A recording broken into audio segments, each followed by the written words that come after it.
and welcome back to Kchat, Vice City's main place for things. I mean, well, it's a place in Vice City where things go on, like interviews or things, or other things like that. But at the moment, it's interviews, and I'm Amy Sheckenhausen, the best interviewer in Vice City, and exclusive to Kchat. Remember, you only hear Amy on Kchat. Our next guest is a man on a mission, and that's why he's got such a silly name. His mission is simple. Zoos. His name is Mr. Zoo. G'day, Hi, Mr. Zoo. Hi, the name's Pat Flannery, but I love zoos, I really do. That's why they also call me Mr. Zoo. Okay. And which do you prefer? What, darling? Which name, Mr. Zoo or Pat Flinger Thingy? Oh, I don't mind, babe, whatever you fancy. Fine by me, as long as we talk about animals. I don't give a damn what you call me, as long as it ain't Sheila or something. You're silly, Mr. Zoo. Why would I call you Sheila? I don't know, love, you tell me. Oh, this is getting confusing. It says here your name is Mr. Zoo, and now you're saying your name is Pat Flanagan, and now you're saying it's Sheila? Doll, the name ain't Sheila. That's a Sheila's name. It's an Australian joke. Okay. Oh, right. I don't speak Australian. Do I? I guess not, sweetheart. Okay, well, moving on. You're Mr. Zoo. That I am. Cool. And I hear you've made quite a name for yourself. Why is that? Because I love animals, Aim. Animals and publicity and stuff, but I love animals. Oh, I love them. Me too. That's the thing, babe. We all love animals, but we don't know too much about them. That's what I'm here to tell you about. That and myself, of course. Of course. So, right. What about animals? Well, it's interesting, right? But not a lot of folks realise that we're 90% the same as a fly or a cockroach or a pigeon. That's the new science out there called genetics, I think, which is going to be real popular real soon. But what it tells us is all animals are pretty much the same from a genetical level. Oh, cool. Damn right it's cool, babe. You know what that means, don't you? No, I haven't got a clue. It means we've all got to start caring for one another like family. Okay, so let me get this straight. Like, my brother is a cockroach, and my dad is a pigeon, and my mom is a fly. Is that right? Well, sort of genetically speaking, but you're bang on, love. And you know what that also means? No. That you could, legally speaking, marry any animal. Married already, babe? You ain't married, are you? No, I just split up from my boyfriend. He didn't like me being on the radio. Whatever. Said I sounded stupid. Well, that's my point, love. I mean, imagine if you'd been out dating a wolf or a cute little deer. He'd protect you and stuff, urinate to keep out intruders, but he wouldn't mind you being on the radio, wouldn't mind a bit. Why not? Wolves and deers have no concept of jealousy at someone else's success. That's the genetic variation between Homo erectus and spider monkeys. Jealousy and fur and stuff. Oh. Oh, indeed, sweet thighs, oh, indeed. Would you like Mr. Zoo to tell you something else? Yeah? Everything you learned in school is a lie, babe, a lie. Take parology, for instance. You were told sharks are dangerous, right? Yes. Cobblers, babe, they're frightened of you. They ain't gonna hurt you. Have you ever tried cuddling a shark, getting down and dirty with one, relaxing it a little? No. Well, I have, and I'll tell you, it's very rewarding, babe? Very rewarding indeed. Really? Yeah, abso-bloody-lutely, love. Once you've calmed it down with a little rubbing, it's like a swimming puppy, real affectionate and stuff. Okay, I'll try that. You should, love, you really should. Let me tell you something else. Go on. Well, this is something for the guys out there, really. You know, with a girl, right, you ain't got a clue. I mean, a female human, when she's on heat, right, and ready to mate, looks identical to a female human when she ain't on heat, and would throw a drink over your face if you grab her behind and start trying anything intimate. You can't tell the difference. I know that only too well. But take a forker monkey from the jungles of the Philippines. When she's on heat, her behind sticks up and glows bright red, and she makes a sound a bit like this. And any fool or dingbat can tell she's ripe and ready for action. Certainly clears up any confusion. Yeah, I guess it does. Or a female black widow spider.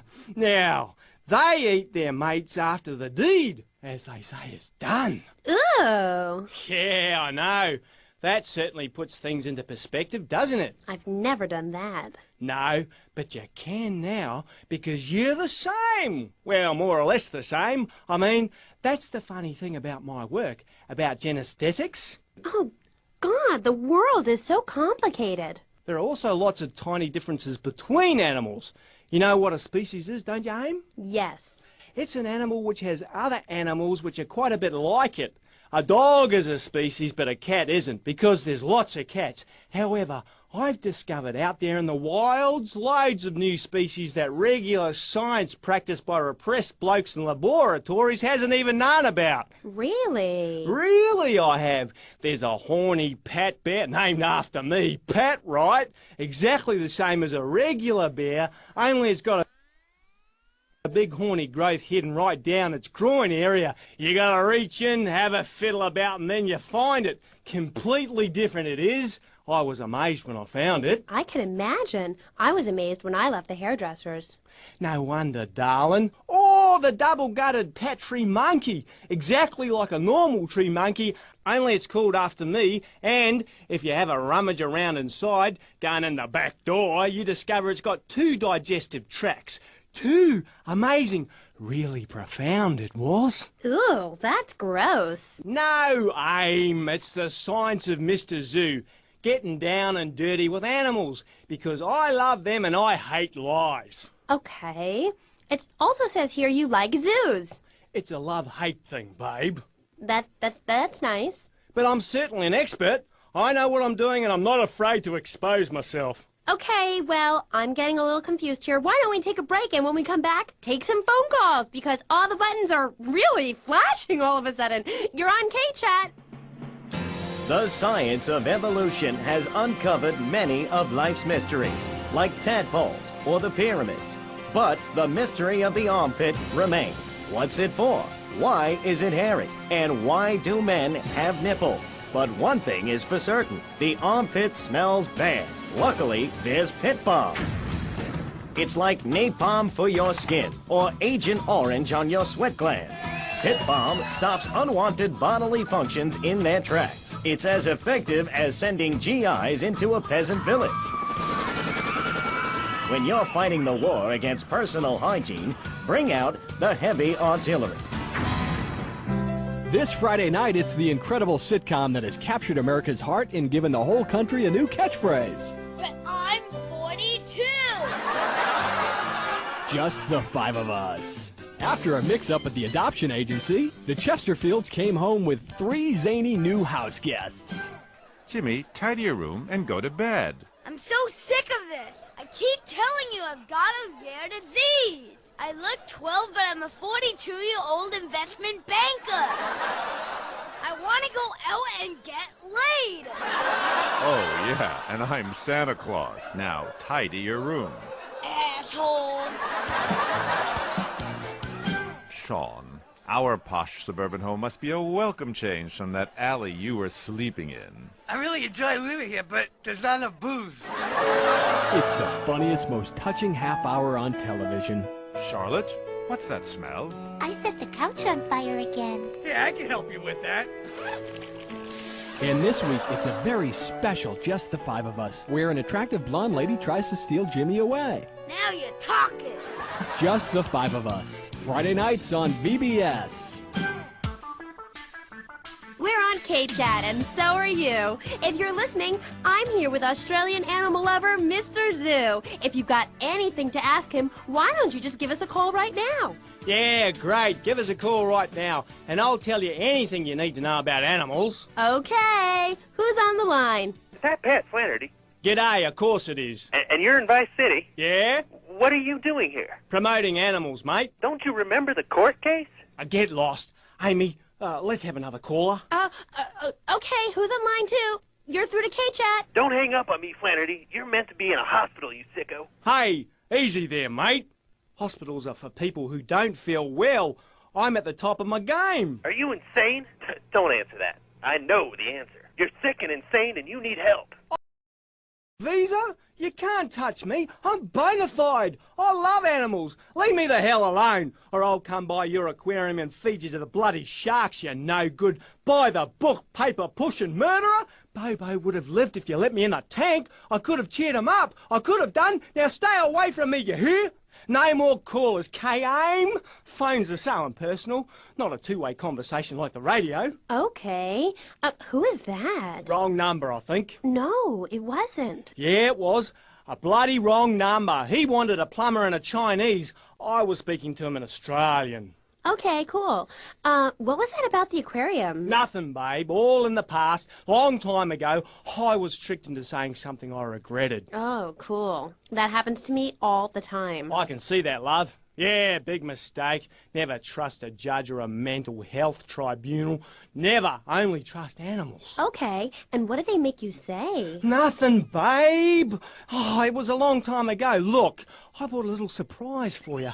It's a little female plague rat. See how relaxed she is with me? I got special powers. She's a lot like a little Joey kangaroo in a lot of ways. You know what I mean, love? What did they make you say? I've also brought a menacing trouser snake. Would you like to see it? Look at this. It's a little frog in my pocket. Calm as you like, not even awake. Oh, he's died. Anyway, in this pocket, I've got a baby dwarf giraffe I birthed this morning. See, she's still covered in fluid from her mum's womb. Wow, isn't that fabulous? Ooh, that's grody. What did they make you say at the mental health judge? Nothing, babe. Nothing at all. Long time ago. It was a bad period in my life. I wasn't sleeping. I was heartbroken like a platypus. Do you know a platypus only gets a bill after its mate breaks its heart by sleeping with its brother? I know all about that. I was crying my eyes out for weeks on all kinds of pills for my nerves, couldn't move, couldn't talk. I was cooing like a dove. Please, darling, let's move on. Do you want me to talk to a parrot? Now I'm really curious. What did they make you say? I love you. You do? I never knew. They made me say I love you. Oh, I made my boyfriend say it, and he slept with my best friend. I think we're bonding now. No, we ain't bonding, you half-wit. We're miles apart. I hate you. They made me say I love you to Bobo. Who was Bobo? Bobo was the most beautiful creature that was ever on the earth, ever at all. Really beautiful. Who was she? He.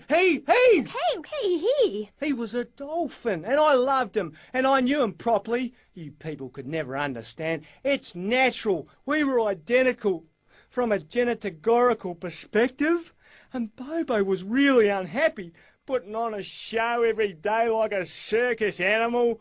They thought they caught me doing something, but they never did, Amy. They never did. We were only cuddling. How can people take that the wrong way? Babe, they took me away and they locked me up. Then Bobo died of a broken heart. He did? That's awful. But, ooh, just a second, you sick bastard. Security! I loved him more than you can imagine. Call the police! Someone, please help me! This guy is molting animals! Oh, it's gross! Aim, I only wanted to be loved, properly, mind, and he's gone. Hey, it's Dr. Phillips. Get lost, Doc.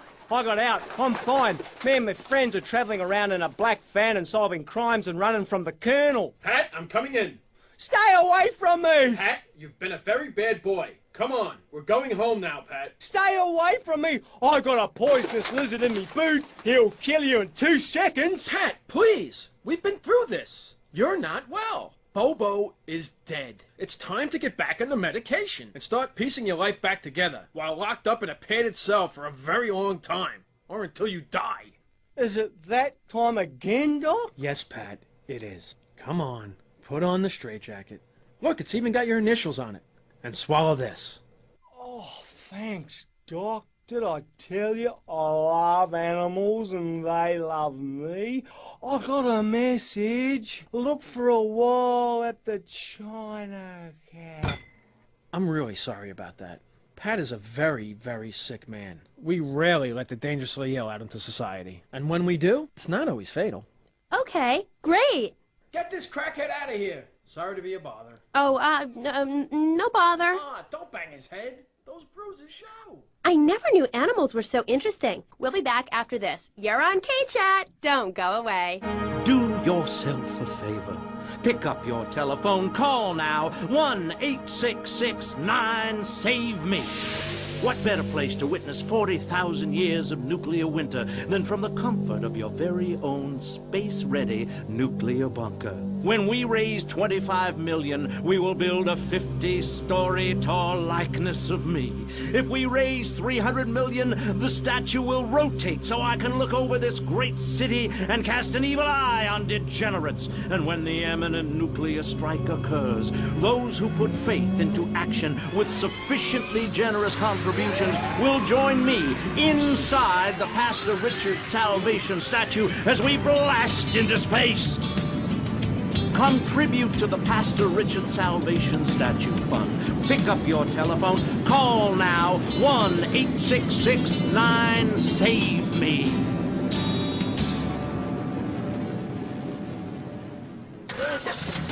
Knights of the road, here's your stallion. The car for freedom. The car for hot excitement. The car for a man who is alone against the elements. Thunder.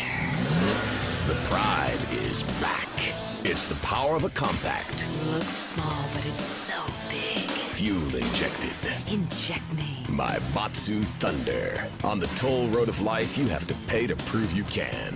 Live the emotion of an individual. Thunder. The awesome power of nature distilled into one vehicle. Wow. Because after you get struck by lightning, there's thunder. Hello, welcome back to Kchat. I'm a woman, so I know it's important to discuss feelings. That's why we don't have any male hosts on this station. People open up more to women. I was telling my girlfriend yesterday, if a woman were president, we'd nuke a country every 28 days. In these times of trouble, of international scary things that cause anxiety, people seek soul ice. Or is that solace? Oh my God. Some visit lady friends, others go to a bar, and a strange few talk to rocks. My next guest is the author of this book, I'm Lovin' the Coven. She sits on the board of the Vice City Renaissance Committee, Gethsemane. Gethsemane. Welcome to the show. Hello, Amy. I brought you a crystal. Isn't it gorgeous? I guess so, if you're into shiny glass. I prefer lacy gloves. Amy, for many thousands of years, my people have been using crystals and gemstones to heal the sick. Take the crystal, and then, when the night is enchanted, and the candles have been blown out, and the wind sings through the branches of the eucalyptus, hold up your arms and sing, all dewy, my sky-sailing pregnant moon, the goddess. Pregnant moon? What are you talking about? Gethsemane? Gethsemane. Sorry, whatever. Do you even have a last name? My compost coven named me Gethsemane Starhawk Moonraker. Trust me, Amy, I'm quite accustomed to people persecuting us. It's been going on for thousands of years. Native Americans, they studied crystals. The ancient Chinese, Belgians, Superman, they all studied crystals. So why do you view it as so weird? Grab your crystal, hold it tight, and close your eyes. You will be transported back 35,000 years when the temperature of Europe began to drop. The tundra was teeming with animal life, and small groups of hunters followed the free-running reindeer. And there, under the magnolia tree, a woman breastfeeding a baby elk. Do you see it? It's nature. Ew, gross. You're one of those filthy hippies that thinks breastfeeding in public is okay? Well, it's not. There are bottles and milk at the store. Don't act like a cow. You really remind me of someone, by the way. See, Amy, you're putting the blinders of society on. We're all the same. I remind you of yourself, of every man and woman. No, not of them. They're trying to outlaw nature. If I'm in the park and a nice gentleman comes along, I should be able to breastfeed him.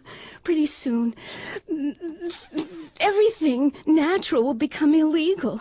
It's really depressing. If I died right now, would I get buried by a female priestess in a cave, surrounded by my favorite tools and ornaments? No. There was a time when children were taught about their bodies, about the goddess lady of the mammoths, about the importance of the spiral dance clutching a bison horn under the crescent moon.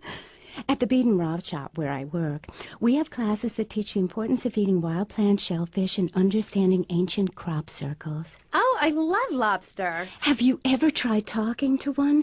Energy flows from everything, even a tractor. My mother, the moon, taught me how to trace ley lines with your bare feet in the dirt. Listen, you're very weird, and you smell like patchouli and compost, and I think you might have a shot at a boyfriend if you shaved and got some gel in your hair and put some clothes that fit or something.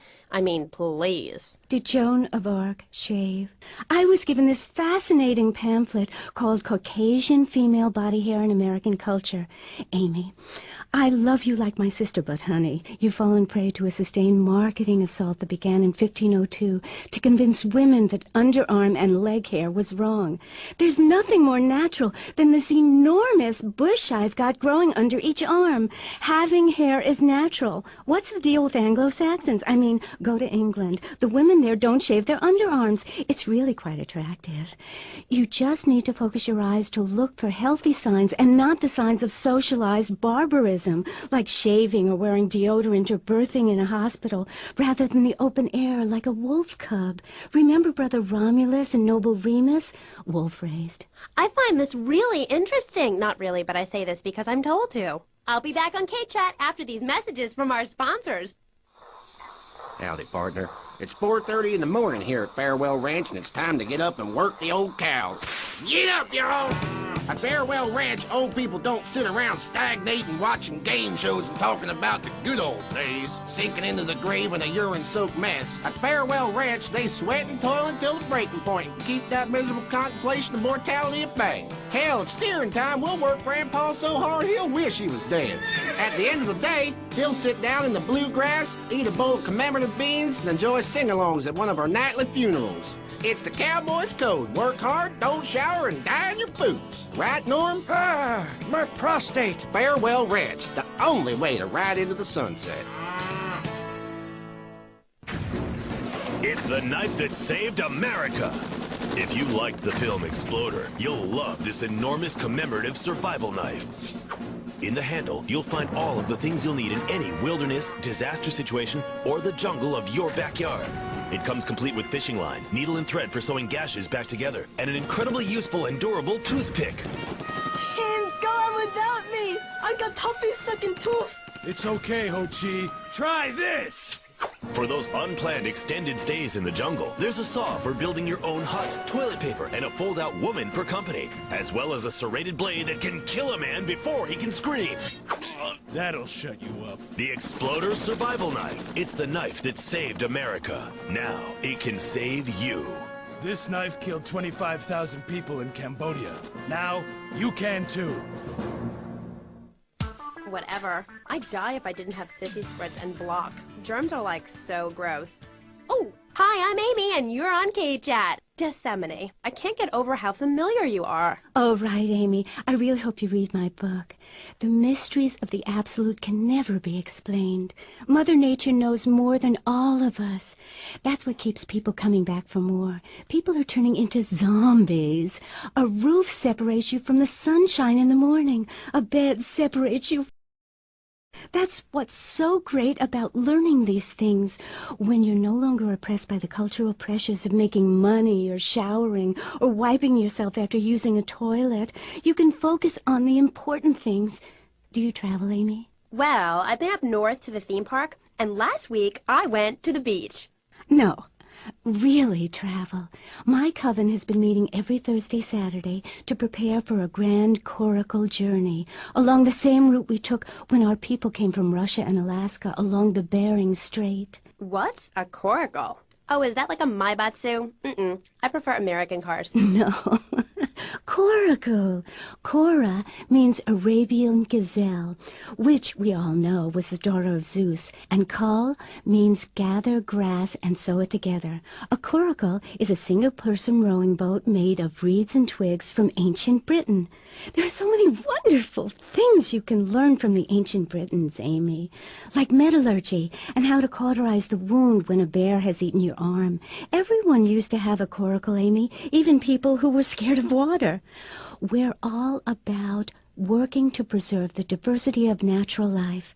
Reuse everything. Question, Who's this we? My coven. Like witches? No, yes, but not witches like you think. We're just a group of people who believe in communal sharing and chanting a lot and can't find husbands. Reading magazines, cloaks, wands, horned gods, rubbing your skin raw with rocks, dying of old age at 27, crying in terror when it starts to thunder. And these are all the things our ancestors did. Since I found my new mind and body, things have really changed for me. Our modern society only celebrates a select few. Every woman and every man is a star in the sky, Amy. Not just the ones that sing on TV or those people in the movies. I think I know what you need to separate your reflection from your true self.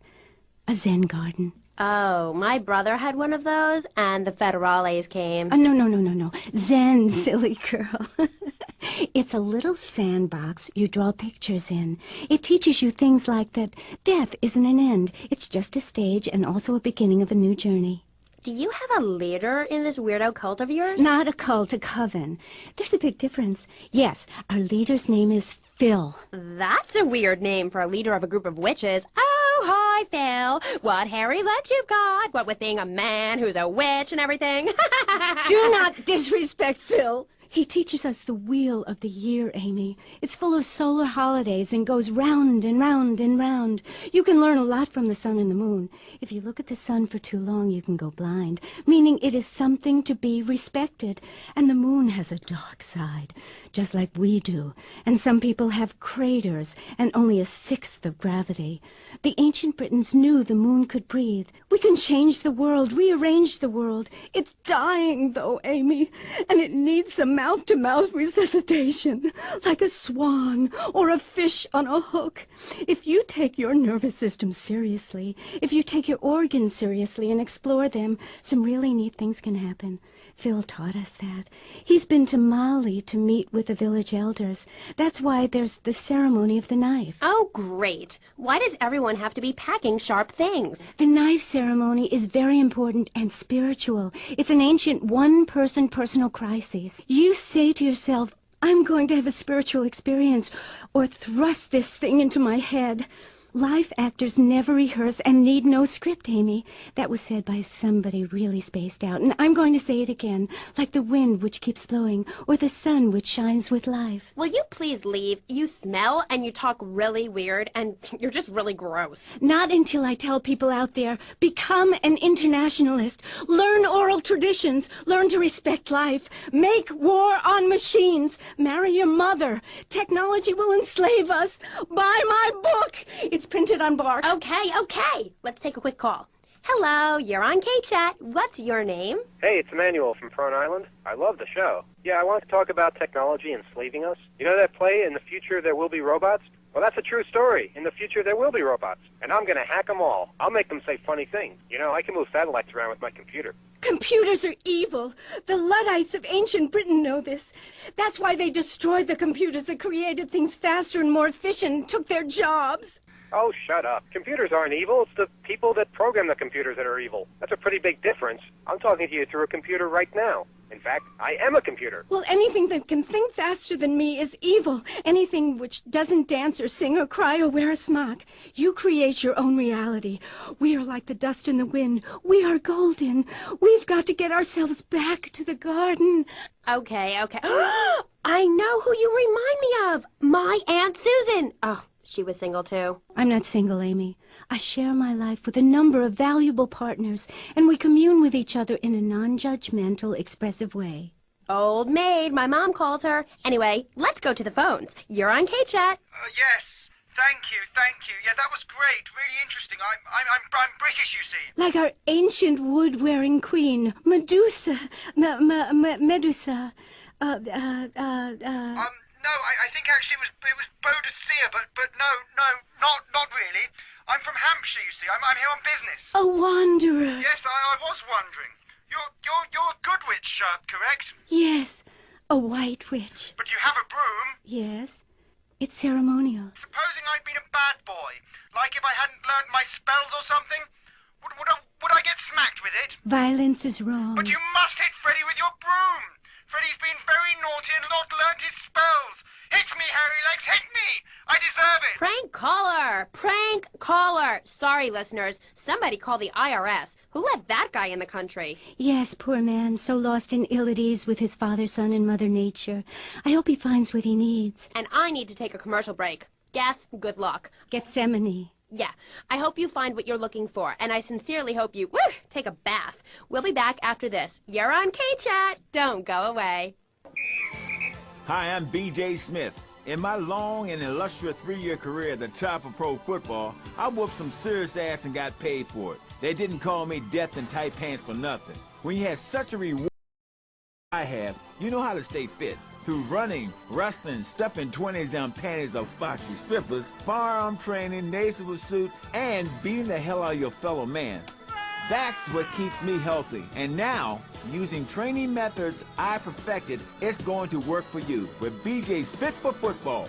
Watch those pounds fall off. I'm down to 300 pounds using exactly the method I demonstrated on tape. I mean, who are you going to trust to get you fit? A man who can rip your arm off and beat you with the wet end? Or some aerobics instructor who wouldn't get drafted by the local hopscotch team? Hell no. BJ's Fit for Football. Out now on beta and VHS. Remember, to win the game of football or life, you have to annihilate everything in your path in a blind rage. Ever since Linda started working, our kids are home alone. We tried hiring a nanny, but she wanted health insurance. Yeah, right. That's when we got Domestabot. He's great with the kids. Mrs. Lawrence, Tommy has some skin magazines under the bed. And he helps us, too. Would you like your drink freshened? He's a great conversation piece at our special parties. Please put your car keys in the hat and the fun will begin. It's like having a personalized alarm clock. I brought you a drink. Ah, it's 8 in the morning. I made it a double. Oh, Domestabot. Domestabot. He's 3 foot high. He only says 10 phrases. He's the friend you've always dreamed of. Order Domestabot today.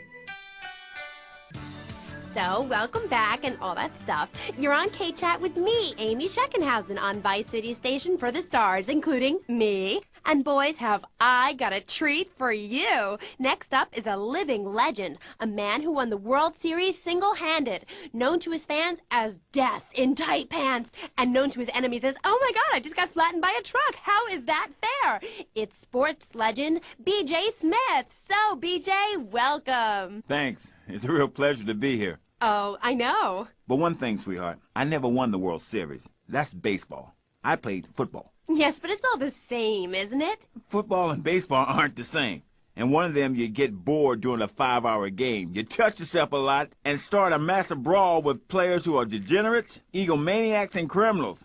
The other's football. Yes, but it's all the same. No, Amy, it isn't. Anyone can hit a home run. In baseball, you stand around the field, dividing your salary by 162, waiting for some action. Talk to a guy who just played an hour of football. He's been in the trenches getting Agent Orange sports drink poured all over his head to keep him from taking an innocent life. One is a game for men.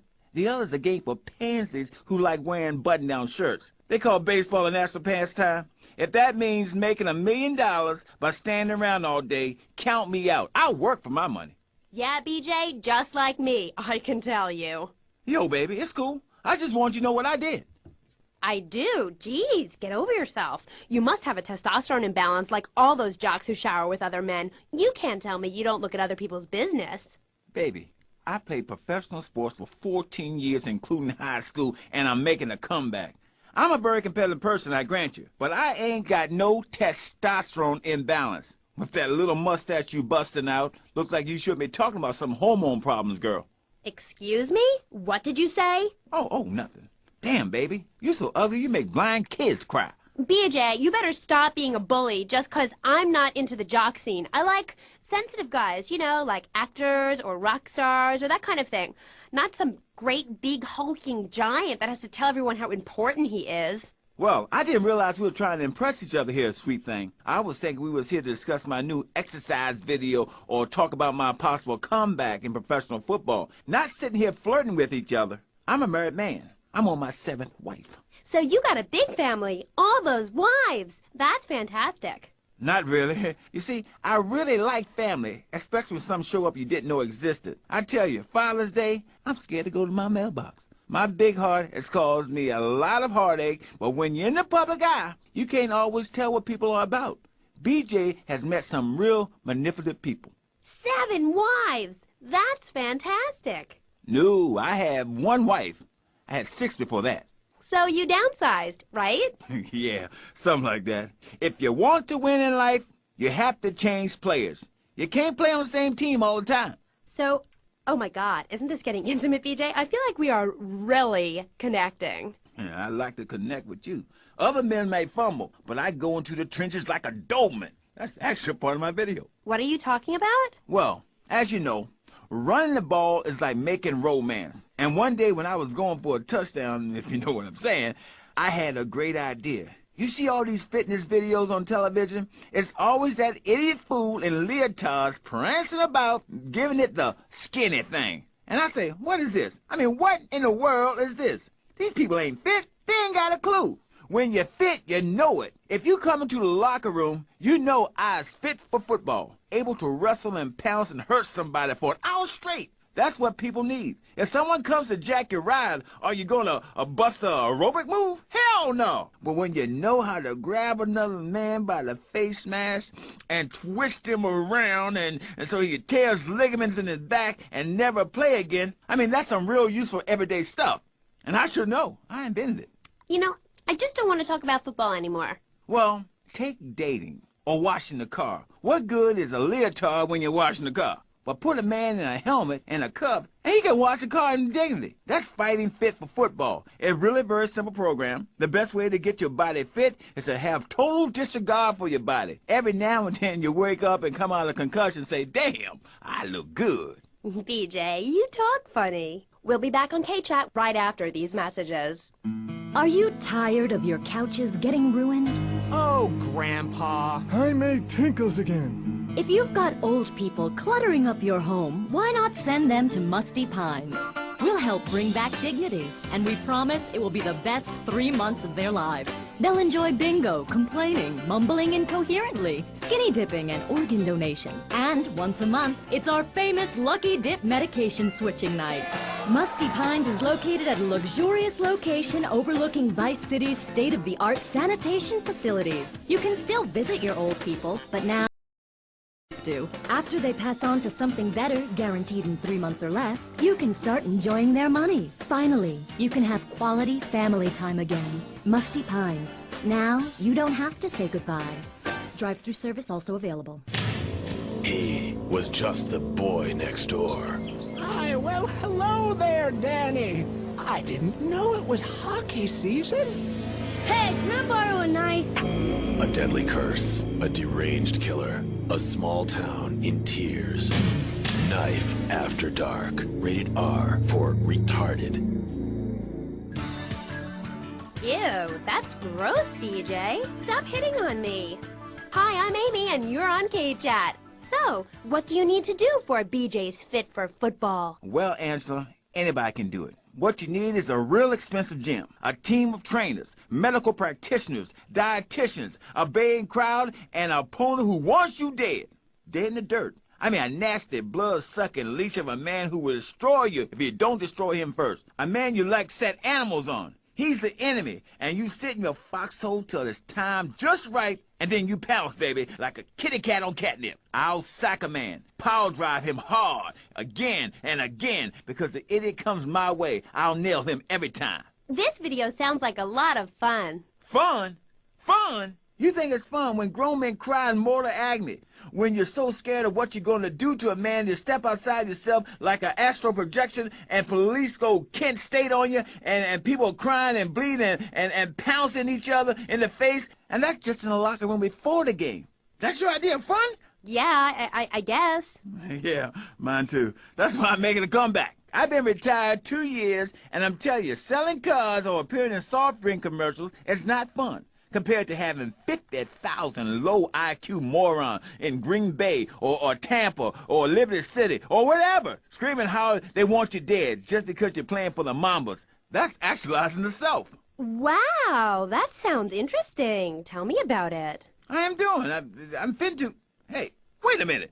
Are you reading a book over there doing this interview? No, I can hardly read. Get on with it. I'm trying to, sweets. You best listen. The comeback is a real deal. B.J. Smith, 6-year Pro Bowl MVP, the man responsible for more broken bones than anyone since people had legs. I'm a fiddler crab. You can rip my arms off, and I'll just molt and grow new ones. Where? Right here, right now. Let's get it on. Of course. I mean, when? Soon, baby. Real soon. And don't call it a comeback. Like the song said, I'll whoop your ass. And this time, I'm doing it my way. Ignorant fools that gave me nothing to work with. The owners, I mean. What owners are you talking about? The owners of the team. They gave me nothing. They're the reason my marriage failed. I worked my ass off all those years sweating blood and puking my soul out, and they treat me like a tractor. Roll me around, treat me no better than the dogs. The guys that got hurt, they never saw a penny out of those monsters. That's just like Jade. Who's Jade? She a fox? My friend. She's a goth. She got sacked for wearing makeup and an I Hate Life t-shirt to work and never saw a penny. She like, football stars?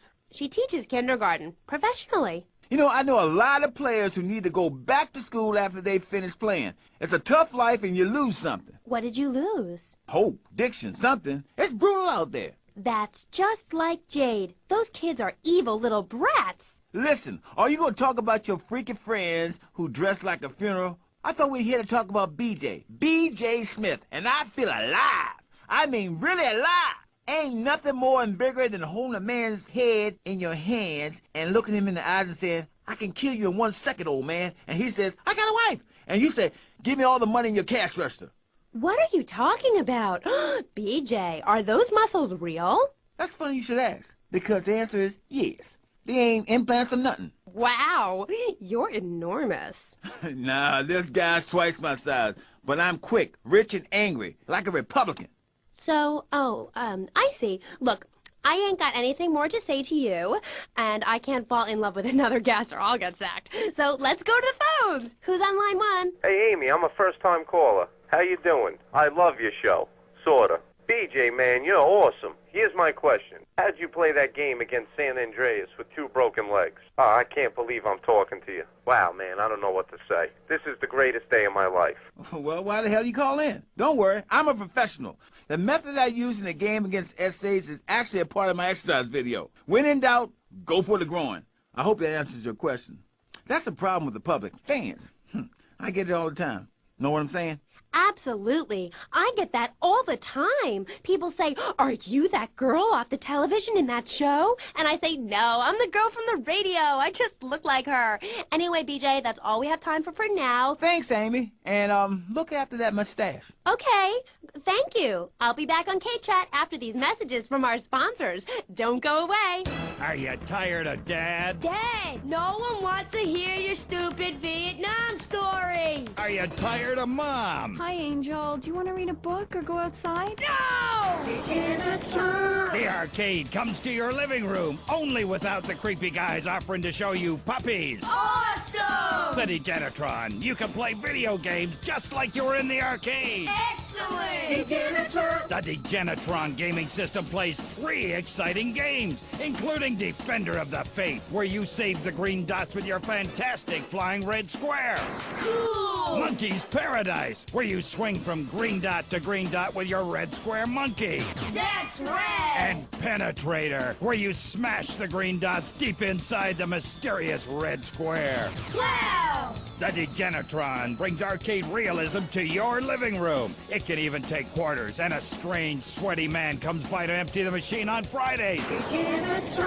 Degenitron, fighting the evil of boredom. I'll never go to school again! Do you have dry mouth? I sure do. It protects your teeth, fights infection, and lubricates your food. But what happens when you run out of saliva? Help me, I can't talk. For personal dryness upstairs, it's Salivex. Wow, I can spit again. Salivex is more than saliva in a can. Salivex improves consumption efficiency by 50%. Coating your throat with cooking oil to have that extra piece of cake or bowl of kitty litter. After a night out, my tongue tasted like carpet. It was embarrassing. Now with Salivex, I can eat a whole box of crackers or lick my life partner's stamp collection all night. It's like having a salivation army in my mouth. Now I can suck a lollipop for as long as I want. Salivex tastes like your own saliva. That's because at Salivex's state-of-the-art production facilities, we use salivation philanthropists who make Salivex all day. Salivex. When it comes to personal dryness upstairs, we're deadly serious. Welcome back to Kchat. My next guest is the star of the hit show Just the Five of Us, where he appears as the rich father of a family of misfits. But more recently, he's working on the controversial theater piece, In the Future There Will Be Robots. Claude Maginot, welcome to the show. Thanks, Amy. However, you have mispronounced my name. It's Madge, which rhymes with badge. As in duh, and no as in more than you. Maginot. Anyway, thank you for having me on the show. It's always a pleasure to discuss my art. Yes, you're so funny. Now, Claude, you're an interesting man, if you don't mind me saying so myself. Because on the one hand, you're on the funniest show in the whole wide world, Just the Five of Us, and on the other, you do those weird theater dance shows which aren't funny. Yes, thank you, technical school dropout. I'm sure sitting here talking all day is terribly difficult. Juilliard is not. In the Future There Will Be Robots is not a funny piece. It deals with the most important issues in the world today. Love, pain, suffering, skin-tight pants, and well-stretched groin muscles. But see, music has no name, Amy. It's about depth and texture and sense of community that emerges from the struggle going on within all of us, between man and machine, between the angel and the beast. It's as if Petrushka and Leonard Bernstein were in a ferocious dance competition with switchblades. That is passion, my dear. Okay. So it's a bit like Just the Five of Us. What a show! I love Jimmy. He's so cute, even though he looks so young. I'd rather not talk about my complications working with him. I'm a performer. I express myself any way I can, while I'd never attempt to describe Just the Five of Us as anything other than worshipless pap. I need to support my serious art. It's like stealing a boombox to do live interpretive dance. If I bring joy to people's hearts doing an interpretation of a tree in the park, who is harmed? There is a value I derive from art, as a man, as a creator, and that is this. Never overestimate the dreadfulness of the mass market, the degrading excess of the culture, or the horrors that we all have within it. Great, yeah. Me too. But, as Mr. Chesterfield, you're so funny. What is it you say? Not in my house.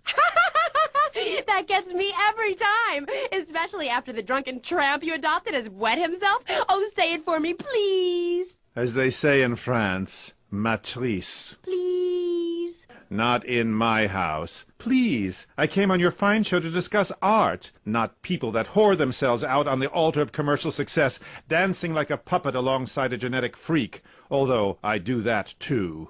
Okay, Moody. So, what do you want to talk about? Oh, I don't know. My performance at the Hollywood Bowl, perhaps. There are some that attend the concert inside. I am the concert outside myself. In the parking lot where we build bonfires and dance. It comes back to the seriousness of my purpose. At a young age, I held puppet shows on the corner that had people weeping and lying down in the streets. It's about movement, about encouraging ordinary, working-class people that there is something enervating about a modern dance performance. That seeing in the future there will be robots will change your life, no matter what your life's like now. Kind of like getting a new haircut. Yes, exactly. No, nothing like a new haircut, you half-wit. This is movement. Watch my hand. Yes, movement. There's a manatee on stage. See? He cannot hear from the wall of Wagner around him. We have lasers that shoot him down, cut him free his soul from the bondage of the past. And then on stage, we have snow that falls and represents love in all its forms. The robot makes a snow angel, and we begin to cry. Close curtain. Okay. Well, I love Just the Five of Us. Please, please, please, enough! 5 succeeds while robots starve. Attendance has been poor. If I were opening this with the Orquestra Filarmonica di Jalapa in Mexico, there would be riots in the streets with small children giving me flowers and weeping. Here in Vice City, they wouldn't know art unless it came as a tube of beef jerky. They told me, Claude, it can't be done. Vice City is for sun worshippers and Philistines. And I told them, no. I told them, if I'm directing a work of commercial dross down there, I must save my soul with some serious art. But to be honest, Amy, they were right. I feel ahead of my time. The best artists are ignored. I mean, surely any right-minded person would rather spend an evening watching me express the meaning of space as I move delicately across the stage in the dance of desire and denigration than flopping around in a disco or a nightclub or sucking the electric teat of television. I know I would. God! I mean, what is wrong with you people? God, my hair. What? My hair is all wrong. It clashes with my dress. Zeus! Cicero! Shakespeare! Flaubert! Someone! Please save me from this hellhole! My dear, you are so ignorant. I'm trying to save you, to save everyone. You don't see the art around you. Are you in search of old lang synes, singing Madama Butterfly on a windowsill, or relegating yourself to a cricket in Huckleberry Finn? I'm a movement that conquers love, while you complain about your dress. Know you not how important my mission be? Right. Cool. Okay, Mr. Chesterfield, Mr. Maginot, you gotta hang in there. You're on Kchat, and I'll be right. Of DeLeo and Furex, we understand that sometimes life throws you a curveball. We help our blue-chip clients get their lives back after circumstances have conspired against them. Just listen. It was an unfortunate accident what happened to my wife on that precarious cliff. DeLeo and Furex can't bring my wife back, but they made sure I didn't end up in the slammer. I was unfortunate enough to be found with 15 kilos in my spare tire. I was so mad at the auto repair shop that sold me that tire. Thanks to DeLeo and Furex, the district attorney saw it that way too. I accidentally torched a Quickie Mart when my medication ran out. DeLeo and Furex helped me and the community by ensuring a healthy settlement from the pharmaceutical company. At DeLeo and Furex, we understand the judicial system and will ensure the truth is heard, no matter how improbable. We're not cheap, but what price can you put on truth? Call DeLeo and Furex today at 866-974-2333. That's 866-9-SHADY. DeLeo and Furex. Accidents happen, and we'll prove it. The store leading the fight against communism is having a blowout sale! Ammunition has a wide array of peacemakers. Come by Ammunition on Militia Mondays, exercise your Second Amendment rights, and get 10% off all armor-piercing bullets. We're the only gun store that lets you try it before you buy it. Need anti-tank missiles? We've got them. Flamethrowers? Oh, yeah. No credit? No problem. No money down. 90 days, same as cash. Shoot now, pay later. During the 10-minute waiting period, fire off a few rounds at the Ammunition gun range, featuring faces of famous commie pinkos. Come by Ammunition and register to win an anti-aircraft gun actually used when we whooped Australia's ass. This weekend is the Ammunition Film Festival with free screenings of the documentary Red Dawn. Ammunition, protecting your rights. You're back on Kchat with me, Amy, and my special guest. Let's go to the phones. Mr. Maginot, Bruce from Prawn Island here. Big fan of the show, Mr. Maginot, big fan. Dude, I don't know about the robot thing. It's weird. Quickly, is he really 42? Does he shop in the kids' aisle? Does he get on roller coaster rides? I mean, what's the deal? Does he pay half price at the movie? No comment. Next caller. Oh, my God, trauma. That's my line. I'm supposed to say that. Oh, God, this guy is such a dick. Next caller. Oh, who's on the line? Who's on line? Oh, what number is it? Who's on the line? Hello, Claude. This is Morgan. I'm just vacationing down here, having finished my doctoral thesis into images of young boys in post-Lapsarian Greece and the erotic understatement of the fugue in contemporary Baroque. Fascinating stuff. Do you have a question? I'm confused. No, woman. I just wanted to tell Claude about my thesis and discuss his bleaker Death in Venice Street period. Of course I have a question, you silly girl. Claude, I saw robots.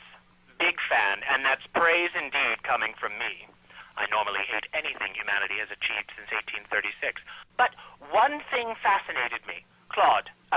show, the pants.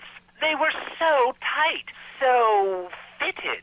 How do you get such a marvelous, close, sequin figure hugging fit and still?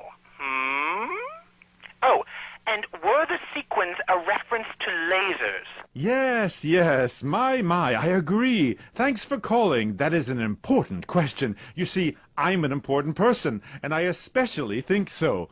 It is really important for people to see my form move through space in very tight pants, or the effect is ruined. Interpretive dance cannot be expressed in baggy clothing. It's like a violin parade. Otherwise, why have a love story with a manatee and the lasers? It's very important. You're kind of creepy. You're nothing like you are on the show. You're so funny there, joking with the family and putting out the fires started by the homeless guy and starting group hugs. But in real life, you're just plain creepy. You won't even tell us how old Jimmy is. All you talk about is Archie stuff like that nobody understands because it's complicated, and how tight your pants are. That's not true. I also discussed love and passion and a manatee and the lasers. You, my dear, could use all three. You, my dear, are a Philistine. I'm sorry, but this is one of the most degrading, debasing, horrific, unedifying, opportunistic things I have ever done in my life since that whole Rake's Progress lawnmower commercial. I feel dirty, like I just sat in something. You did. Our last guest was taken violently ill. Yes, well, such is the plight of radio. Rather than grumble like Leporello or a taxi driver about my duties cleaning the back seat, I shall bid you adieu. Okay, thanks, Claude. Next, we have a very important guest who doesn't dance like a weird jerk. We'll be back right after this. You're on Kchat. Knights of the road, here's your stallion. The car for freedom. The car for hot excitement. The car for a man who is alone against the elements. The Waibatsu Thunder. The pride is back. It's the power of a compact. Looks small, but it's so big. Fuel injected. Inject me. My Batsu Thunder. On the toll road of life, you have to pay to prove you can. Live the emotion of an individual. Thunder. The awesome power of nature distilled into one vehicle. Wow. Because after you get struck by lightning, there's thunder. The Waibatsu Thunder. What's this I found under your bed? The only Engels you're going to read is Laura Ingalls Wilder. If you think your child might be a red, here are some warning signs. They read complicated literature and have concern for their fellow man. They even like to share. Tell your kids if someone approaches them with pamphlets about recycling, an invitation to a labor rally, or showing any doubts about the fairness of our system, then they should find a teacher or a policeman immediately. Do yourself a favor. Take both hands off the wheel and touch the stereo. Do you feel the power? Ah, yes, friend, there's a lot of evil in the world, but there is also light. And I have been sent to shine a light on all degenerates, philanderers, liberals, and other evildoers, and expose them for what they really are. Don't waste your money on unnecessary and give it to me. There's only one thing that will save you, a highly fortified structure in the shape of the most powerful thing on the planet, me. Degenerates will ruin this great city. In my wonderful book, I tell of the impending disaster about to befall this planet, nuclear holocaust, plagues of flying rodents, the seas rising up and turning yellow. It is coming. It is written by me, but you can save yourself. Contribute to the Pastor Richard Salvation Statue Fund. Pick up your telephone. Call now. 1-866-9-SAVE-ME. Hi, and welcome back. If you're just joining us, you're listening to Kchat, Vice City's only commercial talk station, the place where the stars shine in conversation with you and me. I'm Amy Sheckenhausen. My next guest is a rising star in the world of Norse mythology. He's appeared in several best-selling infomercials and travels the globe speaking at corporate training camps. His books and audio cassettes are sold around the world. He is Valhalla's finest deity and motivational speaker, Thor. Hi. Hello, Amy. I'm happy to be here. It's been a long journey. Yeah. Now, I don't know much about you. I mean, I read Beowulf. Well, I didn't, but I read the cover. But, like, you're a Viking, right? Did the tunic and goatskin boots give you a clue, maybe? I am a Viking, and a Viking that will not only help you unleash the Furies, but unleash yourself. It's in my Thor's Norse Power program. Okay, I'm a little confused. Well, I'm a lot confused. I was taught in school that Vikings were bloodthirsty and violent. An elder once told me, you must unlearn what you have learned. Of course, then he died of the Green Plague. There are some Vikings that are a bloodthirsty lot, yes, but no more than anyone else, really. We're a nomadic people, Amy. We have cold fire in our souls. Ye have that fire too, Amy. You've just lost it since you've gotten television. Now, that being said, I'll answer your question. We are mostly nonviolent, though many of the Vikings traveled to Scotland. And mind you, anyone who goes there will turn bloodthirsty. You can't understand what the lot are saying. It's all a for, recklin, a boot, dîner. It's enough to make you want to burn a village to the ground. That's why, in my Kchat series, I talk about the importance of communication. You see, Amy, men and women live in different worlds. We use different words. A group of men talk about what they've killed, how to start a fire, who has the best long boat. Women want to talk about keeping the communal long hut tidy and their feelings. When I'm raiding a village, I don't need to be talking about feelings. It's time for action. Great. So is that all there is to being a Viking? Pillaging? No, lass, no. Pillaging and battle are important, but we admire poetry as well, as long as it's poems about whacking someone in with a double-handed battle axe. What's holding you back, Amy? In Chapter 3 of my book, I talk about listening to the bloodthirsty water spirit. It's really quite important if you want to enter Valhalla. I think I went there last night. Oh, no, that was Malibu. But it's the same sort of thing. Valhalla was that goth club, wasn't it? So, 1983. But right, what does being a Viking have to do with anything? This is the 20th century. We have electricity, penicillin, jet planes, implants. Well, I don't, but I want some, but I heard the operation is really gross. You live like it's 982 AD or something.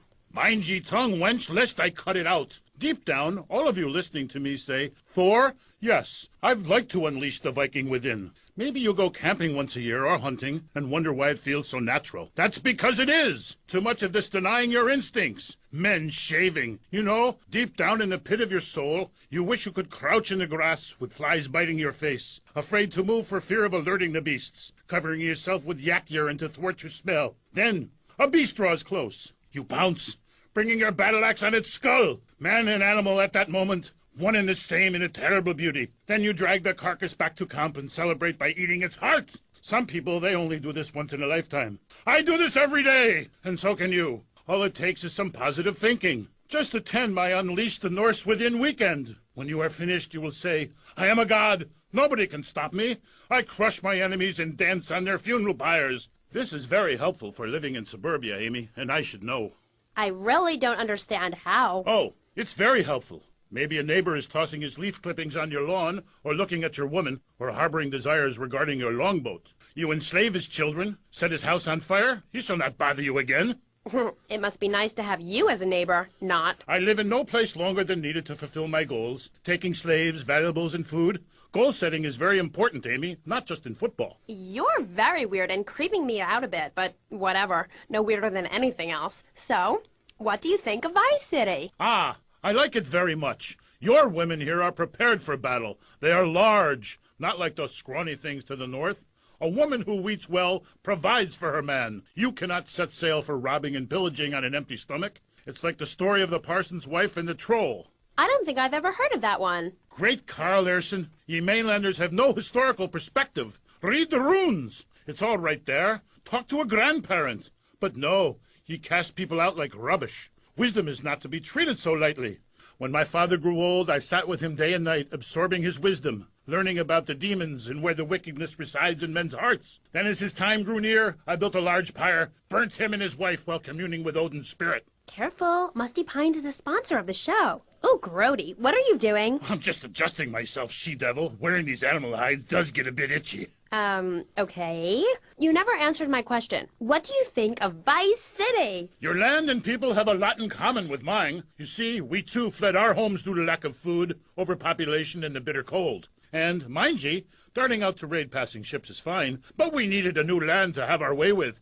Granted, we roll and sail to an area, land in force, and burn down a local monastery or village, whereas you come in, destroy all the creatures, and sell plastic versions of them. You did a fine job pillaging these lands, but you should have done something about Canada. Wait a minute there, Buster. My mother's half Canadian. Oh, what are you going to do, wench? Sweep the ice furiously at me? Ha! Socialized medicine? Nah, you did it all wrong. You should have continued to the north and finished things off. I talk about this in me motivational learning tapes. That and beware the magpie. 'Tis the devil. Evil reigneth when darkness falls. Are you married? You seem like a tough character to live with. Aye, me wife Helga. What a hag. This show is not sexist, whatever certain bearded women might say. Women are people too. I'd appreciate... Go live in a chimney, you troll. You 20th century women are all the same. And me hag Helga, she fell prey to your uppity ways. She says to me, Thor, I ain't having no mead no more. I'm going to meetings. See? That's your problem. Soon as you sort something out, you have to go preaching from the rooftops to everyone else how to live, not pillage nor plunder no more, but live in boxes. Then she says, Thor, I'm getting me stomach stapled. I look fat, and now fitteth 2 yak skins, where previously 'twas only 1. I say, wench, don't come crying to me when we're in a longboat crossing the straits for 2 moons, and you're all skin and bones. A man needs something to grab onto. Aye, ain't her fault. A cursed pixie goblin got her. Pixie goblin? What kind of weird ancient nonsense are you talking about? Now, Thor, I've got to ask you, how old are you? I am as old as the fjords, as young as a newborn lamb. Are you shy about your age? Just lie about it, like my mom. Thor is never shy. Thor is mighty. Thor is a god. And where are you from? From the beginning of the flat earth, where the sun meets the sky. Oh, right. By the beach. Great. Let's take a commercial break. We'll be right back with Thor. He's a real Viking. Yeah, right, whatever. Hello, I am Fernando Martinez. I think by now you know I am an emotional kind of guy. People stop me in the street and say, Fernando, what the hell is wrong with me? Silk shirt, hairy chest, enough aftershave to drown a household pet, but I still cannot get a woman. I tell them you are an ignorant fool. Without a symbol of power and fertility around your neck, what kind of woman is going to respect you? That is why I have teamed up with Medallion Man, the shop for medallion needs. Medallion Man caters to all levels of masculinity. For the strong silent type, a medallion the size of a hubcap will say everything that needs to be said. Even singing medallions for the Casanova who knows music is the food of love. Model trains, dollhouses, diapers, whatever your interest, we've got a medallion for you. Don't forget, every woman knows if you can't support a medallion, you can't support a family. We have some sad news for you. Rock and roll is dead and pop is in! Why not discover the excitement of the science of music yourself at Synth & Son, the home of keyboards? Thanks to the science of music, you don't need musical talent to make great music. Just listen. I created that just by pressing a button. Synthesizers are the new wave. Why work hard on difficult compositions when a machine can make music better than you've ever dreamed of? You'll be the hit of the party. It's perfect for in-restaurant entertainment, cover bands, and funerals. Make fugues funky and death marches danceable. It's the science of music at Synth & Son. Remember, you don't know you're a musician until you try. We're back on Kchat with me, Amy, and my guest is Thor, Viking warrior and elf help guru.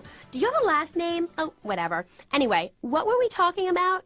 We were talking about the wisdom of the ancients. There are many hurdles in life, Amy. I remember one of the first bits of fan mail I got. It came by bottle in the sea. A man of Lollard Island said, "A tiny woman came to our farm and swept in front of our door. A woodland troll has carried off my woman in the dead of night. Give me wisdom, Thor." So, what did you tell him? Aye, Amy, it was obvious the Black Plague had visited his home. As sure as you can't be a midwife to a fairy, expect wisdom from a fool, or find a good meal downtown on a Saturday night. Okay. I really have nothing to ask you because I really don't think we're bonding quite right here. I'm more than a little confused. Let's go to the phones. You're on Kchat with Thor. Yes, hello, Thor. My name's Jay. I'm a huge fan, man. Your book really helped me get through puberty.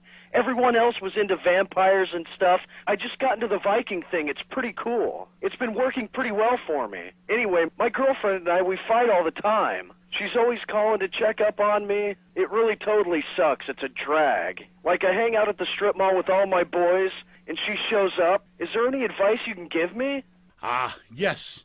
There was a man who asked for a night's lodging at a certain farm on the eve of Maundy Thursday, or maybe it was Fat Tuesday. Anyway, in the course of the night, the old woman of the house took out a horn of salve and smeared herself with it from head to toe.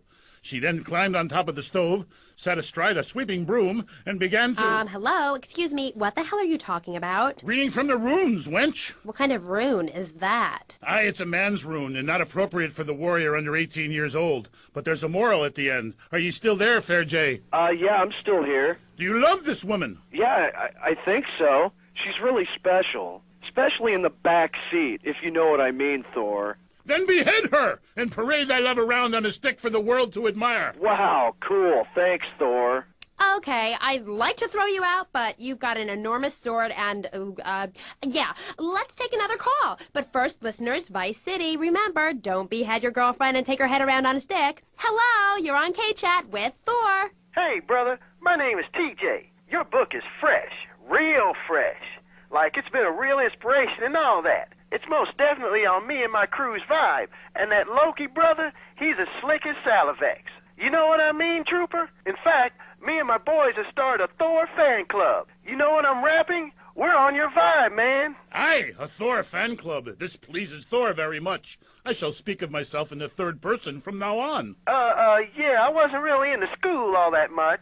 But I hear you, Thor. So anyway, we have this fan club, right? And instead of naming it something like the Vice Lords of Valhalla, we gave it like a modern name, keeping things firmly in the 80s, you know? The Bloods.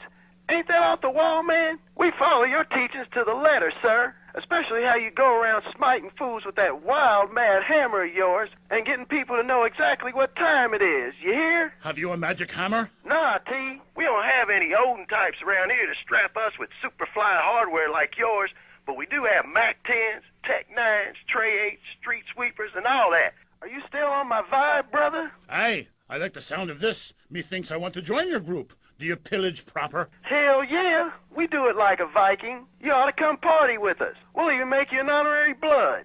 Word. Ah, indiscriminate pillaging. This is, as we say, the school of old. When I am done with the wench, we shall meet. Till then, beware the frost giant, TJ, and the serpent with two tongues. Yeah, okay, whatever. Yo, brother, where'd you land that funky fresh silver helmet of yours?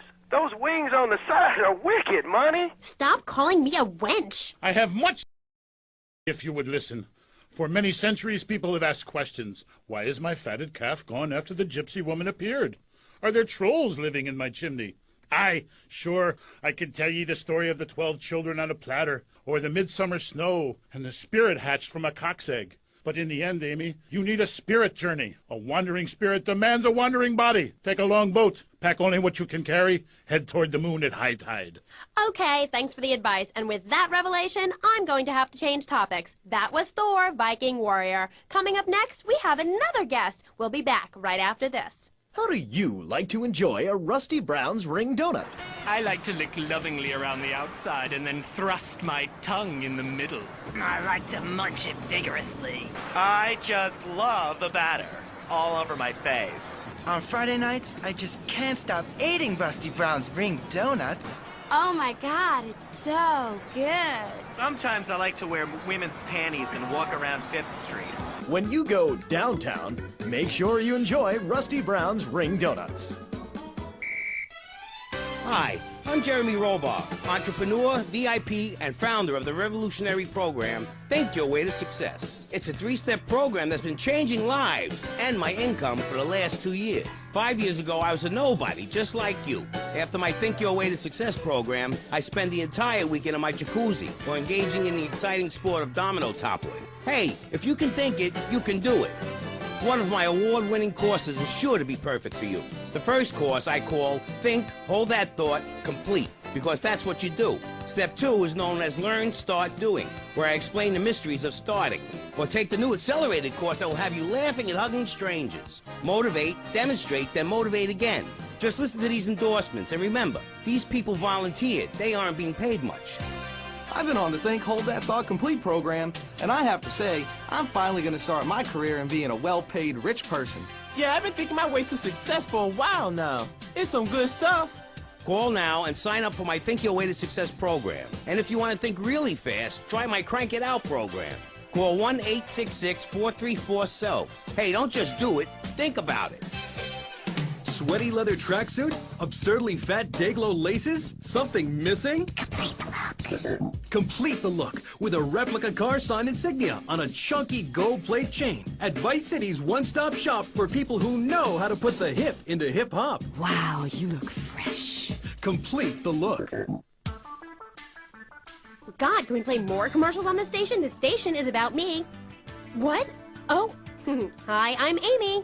So, right, we're back. I'm here with oh my God, this is so exciting. But now I'm here with Jez Tarrant, a rock god, all the way from Scotland, England. So, Jez, I'm sorry. As you can tell, I'm a really huge fan of Love Fest. Hey, didn't say sorry, babe.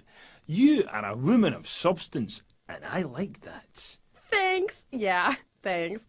That's cool. And, oh, Jez, who is that thing with you? I didn't mind Mandy. I think she's zoning out a little bit, aren't you, man? Look, she's got to take me 24/7, you know what I'm saying? Poor lassie, she's had a turn at Jez more than one girl can take. Eh? Say hello, man. Hi, Paul.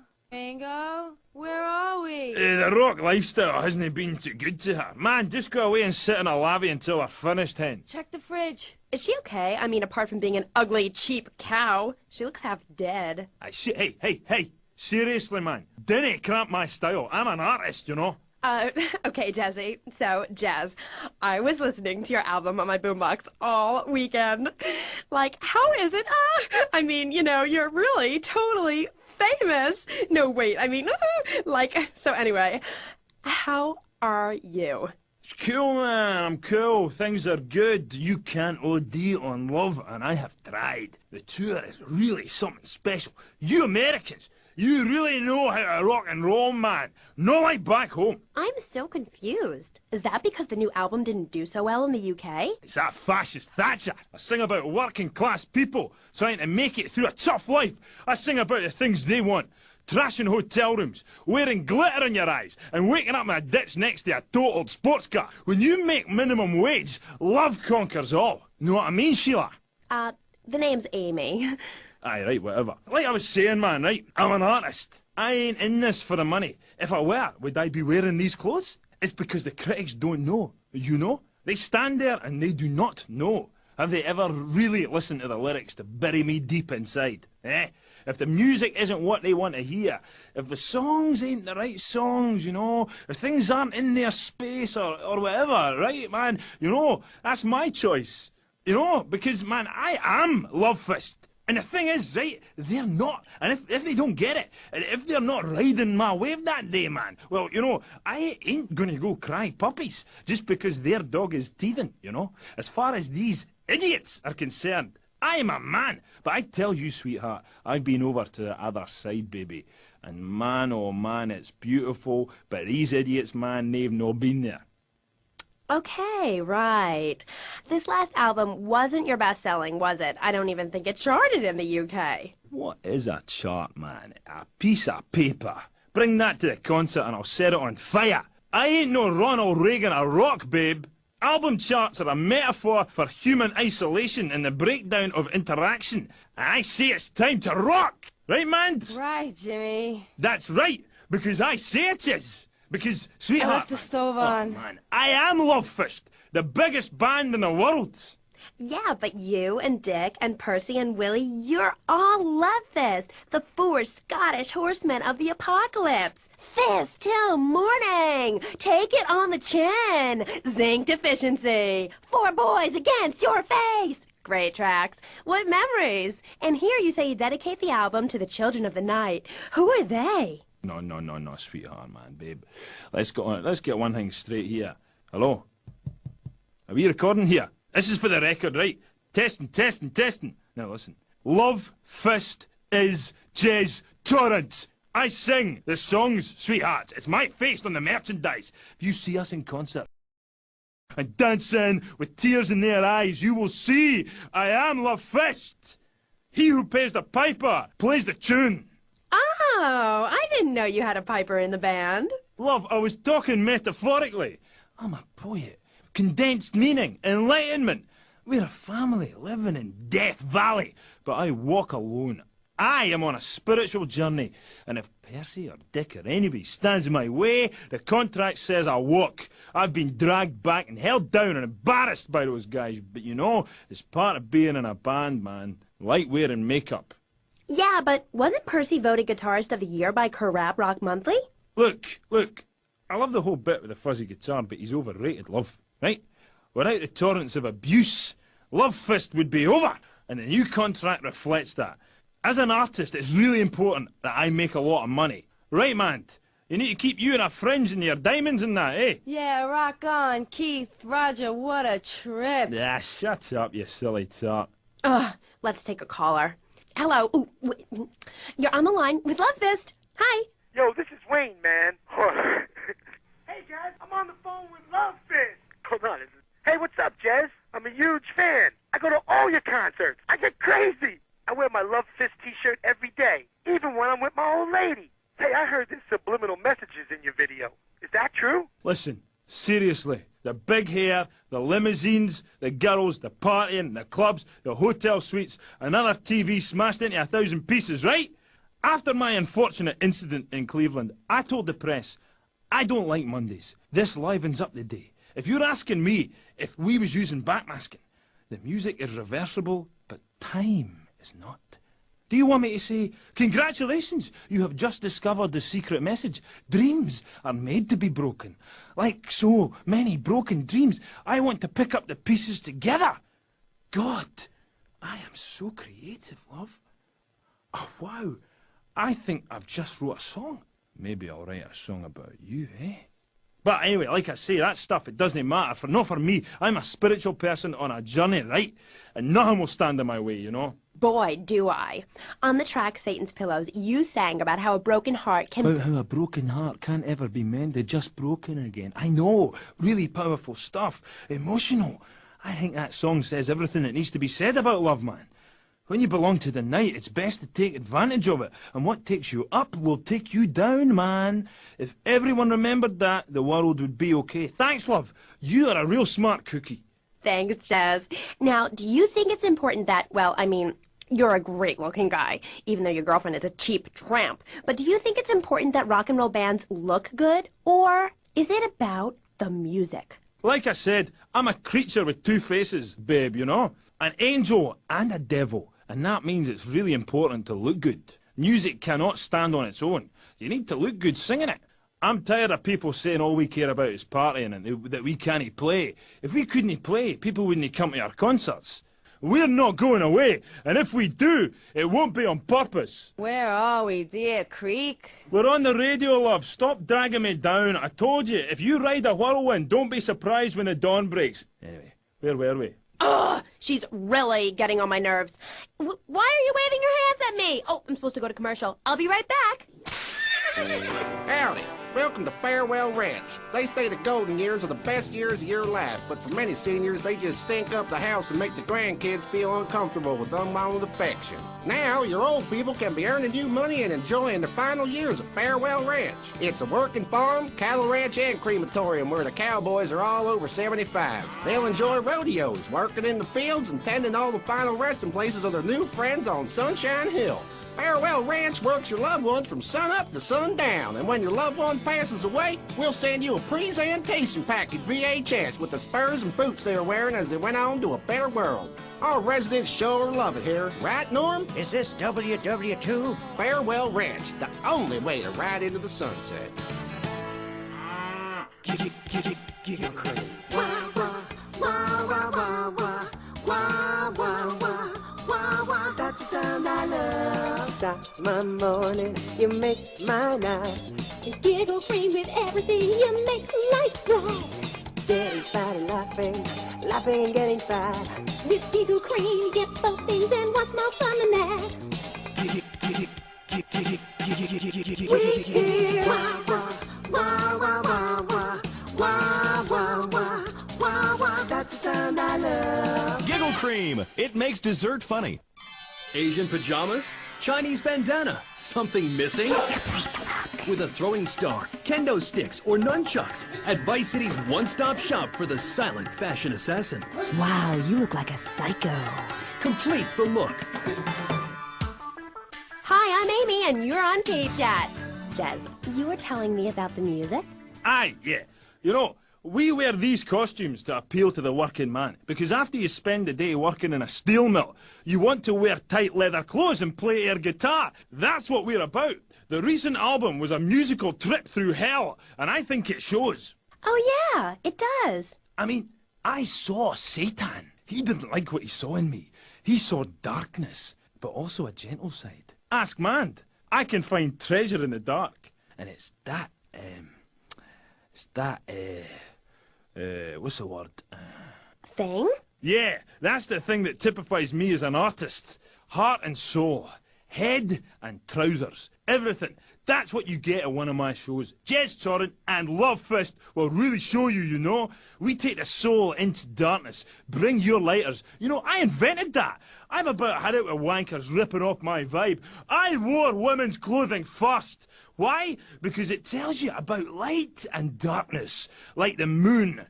But seriously, love, you've got great eyes, really. Oh, thanks, Jez. I've always thought your music really lets people see into your soul. Right, into great big pools of pain like me. Dangerous bastard. You see, babe, I've had my heart broken and I am still a man. I'm working on a song right now called Fallen Stars on Shattered Dreams in the Rain. It's about being able to communicate through music in a wind tunnel. That's why there's a huge snake painted on my jacket. The snake symbolises kind of a subconscious power force.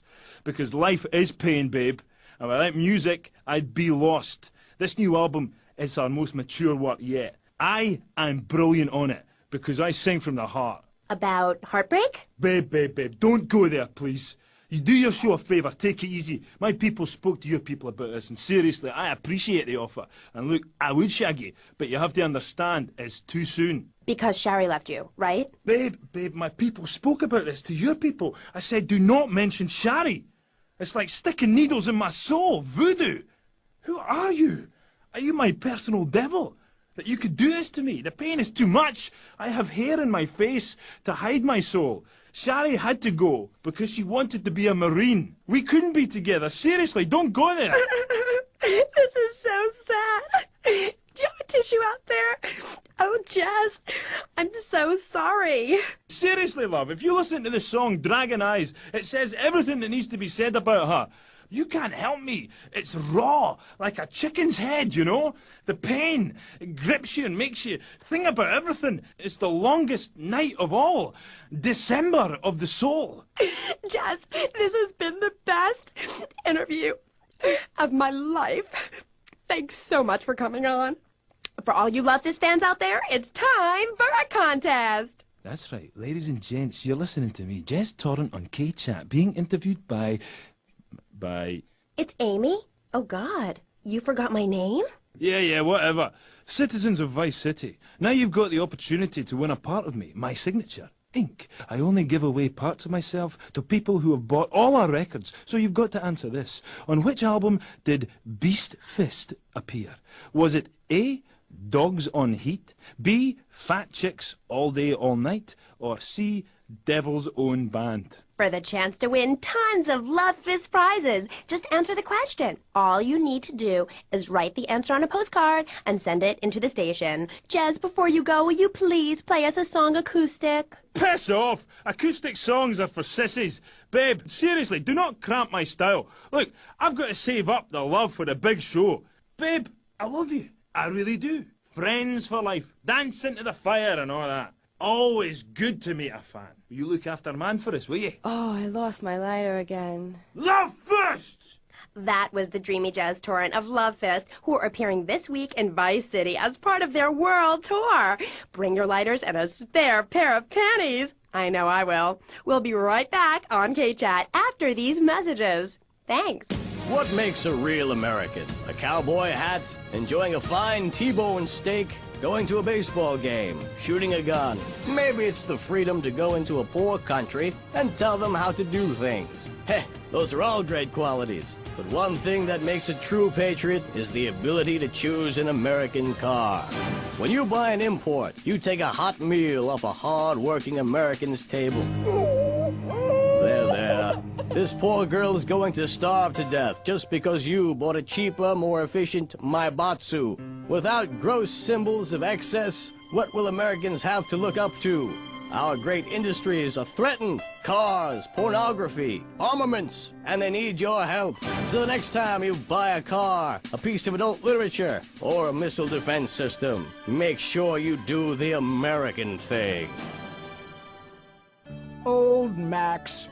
We go everywhere together. Right, boy? At Pet Stuffers, we know there's nothing like a relationship between a man and his dog. Sometimes you just can't let go. Max, you didn't eat your food. That's the second week in a row. Max? When the unspeakable happens, just put your four-legged friend in the refrigerator or freezer. Then call Pet Stuffers. We'll be there within a week to pick him up, and in less than a month he'll be back as good as new. Through an ancient Egyptian miracle process called taxidermy, you and your best friend will always be together. Yeah, that's a good dog. Pet Stuffers, when you just can't let go. And coming soon, grandparents forever. The key to feeling great is looking great, and the way to look great is to have great hair. That's great. Take your hair higher. Take your hair to the limit. With Sissy Spritz, when you're clubbing or sticking your head out of a stretch limo sunroof, you want to know your hair is performing to the limit. Higher. Gonna get higher than the sky. With Sissy Spritz, it's hair for the future, not the past. When you have great hair, people know you're a winner. Gonna fly on my own hair tonight. Sissy Spritz may cause dry mouth, dilated pupils, paranoia, heart palpitations, and nosebleeds, but your hair will be great. This is Kchat. Welcome back to the show. I'm Amy Sheckenhausen, and next up, we're going to be interviewing someone with a lot to say for herself. A woman who pretended to be a man and then wrote a book about it. I haven't read it, but I'm going to pretend I did. She's professor of anthro-sociology and women's studies at the University of Vice City, and her name is Michaela Krapitus. Michaela. Hi, welcome to Kchat. Hello. Hi. So, Michaela, you're a teacher. If you mean professor, yes, I have a doctorate. Teachers are homely women who make minimum wage to keep the teenage boys off the streets during the day. I am very intelligent, and I'd rather talk about that. I'm trying to sell my book. Okay. Now, it says here you wanted to be a man so much, you dressed up like one. Well, that's a load of crap, my dear. More misogynistic propaganda. I hate men. Can't bear them. I think they're a complete waste of time and space, quite frankly, and a disaster for the planet. Me too. I just got dumped. Oh, well, it is unfortunate you measure your self-worth in relation to a man, my dear. Look at you. You could be an attractive girl if you did some physical labor, cut your hair short, grew out your body hair, and wore boots, for example. You mustn't get sucked into their heteropatriarchy. But I like dating. Having someone buy you dinner is great. Well, we'll come back to you and your problems, accepting who you really are. Let's talk about me a bit more. Okay. So, tell me about your book. You hate men a lot, and you dressed up like one, and now you've written a book about it, right? More or less. As I said, I'm very to understand, my dear, but I'll try to keep it simple. I've always been fascinated with the world of men. Revolted, of course, but fascinated. Now, as an academic, I can get paid to write a book about pretty much anything, as long as I give it a complicated title. Are you with me, gorgeous? Ooh, I think so. Good. Then hold my hand. It helps me think. No! Okay, sorry. Don't be so weird. God, everywhere I go, just like the university won't let me display my beautiful and sensual woodcuts in the student commons. It makes me so angry! Where was I? You were talking about yourself? Oh, of course. The ego is a dangerous thing, especially in my case. I'm a Jungian. Anyway, so what I did was dress up like a man and enter into the man world. I can tell you it was more horrifying than I imagined. What did you do? Well, the first chapter, I was a roofer. These sexists spend all day on a roof talking about us, Amy. I was expected to sit around and talk about what I had done to women. Of course, I had to, so as not to blow my cover. So what's the name of your book? Yes, as mentioned hitherto, my book has a very, very obtuse title. Being and Seeing. From Freud to the building sites, a woman's journey into the male psyche. Huh? What? I'll admit it's not very catchy, but academia is not about getting to the point. It's about exploration. Okay. Wow, I'm learning a lot today. Yeah, so I entered the world of men, in disguise, of course. I was dressed like a man. Okay, and you haven't changed back? What? What did you say? You're still dressed like a man. No, I'm not. These are my normal clothes. Amy, for God's sake, don't fall prey to the patriarchy's evil fashion schemes! Oh, sorry. Anyway, I learned a lot when I was a man.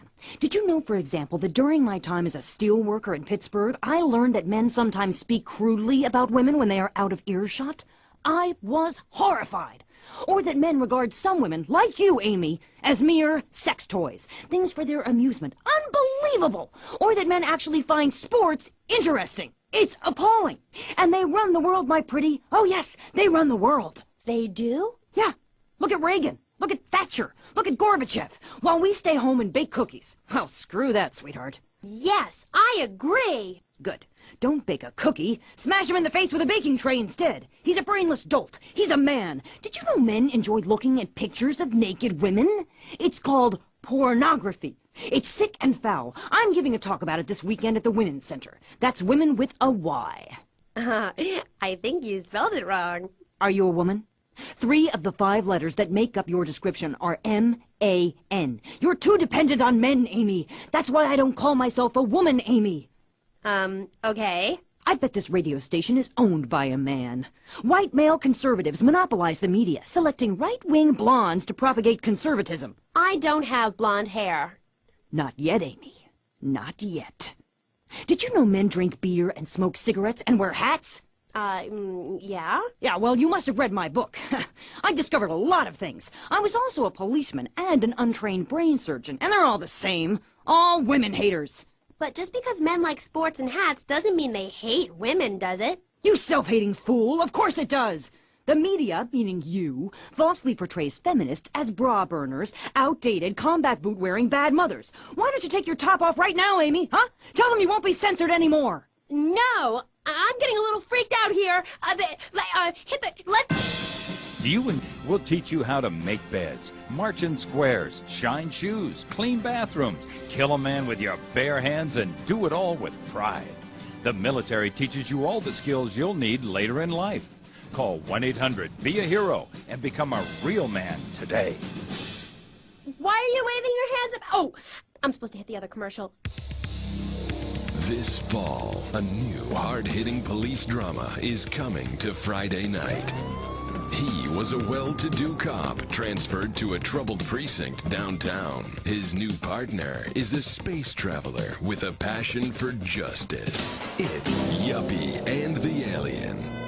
Look, you might vaporize dissidents in Alpha Centauri, but in this precinct, we do it by the book. I'm so terribly sorry, Captain. Goog, I'm sorry. Don't miss this one-of-a-kind police drama. They're fighting crime the hard way, in designer clothes, with $250,000 sports car and a UFO. Partner, let's go cruise in the car and look moody. One tough downtown precinct, 2 outsiders doing things their way. Yuppie and the Alien on VBC. Hi, I'm BJ Smith, tight end for the Vice City Mamas and proud proprietor of BJ's Used Autos. Cars from all over America come to find a new home in Florida, just like you. I moved here after the draft. Football, not Vietnam, even though they do have a lot in common. I noticed there was one thing missing from this great town, a celebrity-endorsed used car shop. That's why I founded BJ's Used Autos. Every one of these beauties is freshly painted. They look brand new. We have new models coming in every morning, usually around 2 a.m. We can get you anything. And if you see a car of your dreams, tell us. We can acquire it for you. I've taken the skills I've learned as a pro football player to the used car business. Smash, grab, and run like hell. BJ's Used Autos. I'm tackling low prices with hot cars. If for some reason you'd like to speak to Michaela Crapper, just give her a call on Kchat. Who's on the line? Michaela, hi. Peace, sister. I'm wearing trousers. I haven't shaved or waxed in 9 months. I left my broken-hearted husband and baby behind. Now I'm living in a commune with a series of life partners, having quite simple, amazing experiences. I got my inspiration from a lecture you gave last year. Thank you so much. You taught me a lot. Yes, good, sweetheart. But ask yourself, are you doing enough? It sounds to me like you're living a lie. Your life is still very man-centric. You're still justifying yourself by the I am not, rather than the I am principle. I mean, really, you might as well make his bed and clean his litter tray, for God's sake. It's half-hearted fools like you who give feminism a bad name. But I even attacked my brother with a bread knife. You show pony, prom queen, cheerleader, skirt wearer. You see, Amy, that's the thing about people. They're so half-hearted. Pick and mix, not prepared to carry out their threats. That woman, that lady, as I bet she likes to be known, is really a self-hater, a failure in the man's world. Yeah, why, I bet she's never even attacked a man with a vat of boiling... Kill her brother. Don't argue with me. I write books. Okay, next caller. Michaela, I'm a huge fan. Are you? Yes, you've really changed my life. Before I heard you speak a couple of times, I was getting into the feminist movement, but in sort of a silly way. Really? Yeah, you know, burning my bra, beating a policeman, shooting my dad and stuff. Just playing around, you know. I didn't really understand the feelings I was having. Ah, I know, the wearisome troubles of the half-hearted. Then, after listening to you, I realized what a load of crap it was. Excuse me? I realized what a load of crap it was.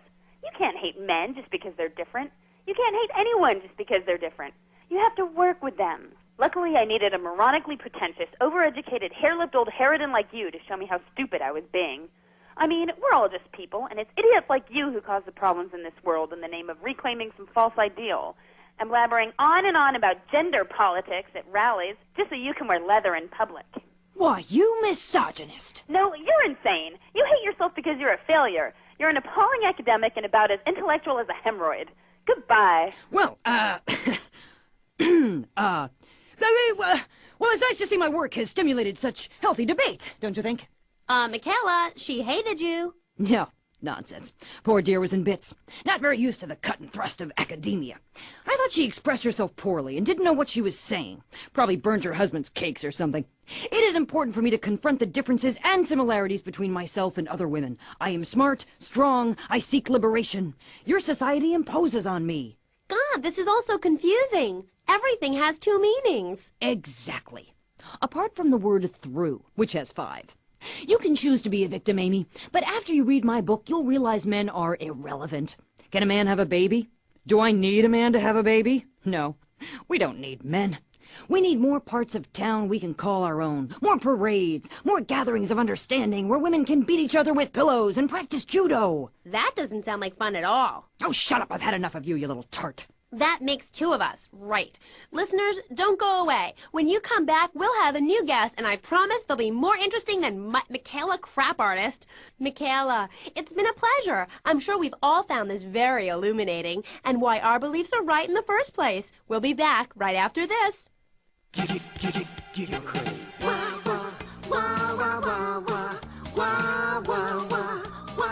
That's the sound I love. Love the dairy goodness, propelled with toxic gas. Make that talk real low. Suck it, have a blast. You can buy it anywhere. Grocery store shop.